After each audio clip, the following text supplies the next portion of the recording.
भारत एक और सीरीज हार चुका है। इंग्लैंड के सामने 3 मैचेस की श्रृंखला, जहां पे सीरीज दांव पे थी, लॉर्ड्स के मैदान में ये मुकाबला था, वहां पे भारत ये मुकाबला हारा है। और मुझे लगता है कि सबसे इंपॉर्टेंट फैक्टर था आखिरी की ओवर्स की जो गेंदबाजी थी, वो सबसे बड़ा इशू था। अगर वहां पे गेंदबाजी ठीक होती, बटलर की वो इनिंग 13 गेंदों में 41 रन की ना आती, तो ये गेम कुछ और होता। इसका मतलब क्या है? हमें बुमराह के बिना खेलना सीखना पड़ेगा, हमें बुमराह के बिना जीतना सीखना पड़ेगा, हमें बुमराह के बिना खास करके आखिरी ओवर में गेंदबाजी सीखना पड़ेगा। ये बहुत इंपॉर्टेंट फैक्टर है। जरूर बाकी जो इंपॉर्टेंट फैक्टर्स थे इस मुकाबले में, इस सीरीज में, उसके बारे में मैं बात करूंगा, लेकिन हमें हमारे तेज गेंदबाजों को अच्छी प्लानिंग के साथ बेहतर होकर गेंदबाजी करना यह बड़ा जरूरी है। देखिए, जब यह मुकाबला शुरू हुआ था उसमें एक बात तो तय थी कि बुमराह नहीं थे तो नई गेंदबाजी में वो जो एंगल था स्टंप से गेंद को बाहर लेके जाना, वो किसी के पास था नहीं। और जो गेंदबाजी हुई बहुत लेंथ आगे की तरफ हुई, और ये जानना जब तक कि ये पिच उतनी तेज नहीं है, ये पिच पे लेंथ थोड़ा अपनी तरफ चाहिए, वो तब तक 7 ओवर निकल गए थे।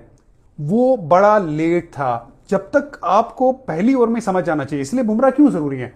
बुमराह क्या करते हैं? पहली ओवर में गेंदबाजी करते, लेंथ को भांप लेते, 2-3 बॉल में बाकी गेंदबाजों से कम्युनिकेट करते हैं कि भाई मेरे लिए ना ये लेंथ जरूरी है, आप भी यही फॉलो करो। वो बिना बोले ही बाकी गेंदबाज उनको फॉलो करने लग जाते हैं। इसीलिए वो बहुत इंपॉर्टेंट है। इसीलिए हमें उनके बिना खेलने की आदत डाल लेनी चाहिए, क्योंकि जिस तरह से ये निगल आया, वो बाहर बैठे, आने वाले मुकाबलों में भी वैसा होगा कि अगर निगल आएगा उनको ध्यान रखा जाएगा, उनकी जगह पे किसी और को खिलाया जाएगा।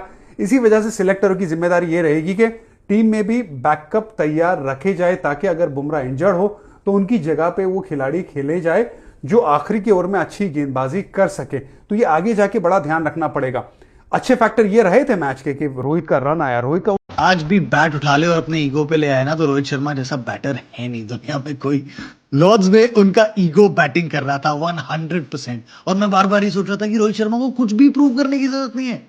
19वां साल है उनके इंटरनेशनल करियर का, ये 3 double centuries, 2 ICC titles as captain.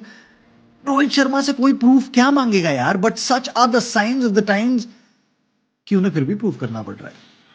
And guess what he does. क्या नॉक खेली है यार उन्होंने ना। आई थिंक 86 पे थे जब वो छक्का मारा to get to 92। That was my favourite. That is fearless Rohit Sharma saying, मैदान कोई भी हो, ऑपोजिशन कोई भी हो, बॉलिंग कोई भी हो, सामने टारगेट कुछ भी हो, मैं तोड़ने आऊंगा, और जिस दिन मैं तोड़ूंगा मेरे आसपास नहीं आएगा कोई।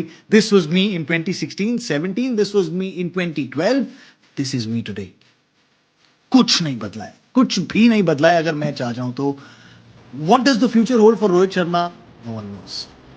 No one knows at all. Maybe he knows. But आज प्रेजेंट में ये वाला जो रोहित शर्मा है, ये वैसा ही है जिससे पूरे इंडिया को प्यार हुआ था, जिससे आज भी दुनिया भर के सारे बॉलिंग लाइनअप्स कांपते हैं। He's got nothing to prove to anyone. There is only one hit man.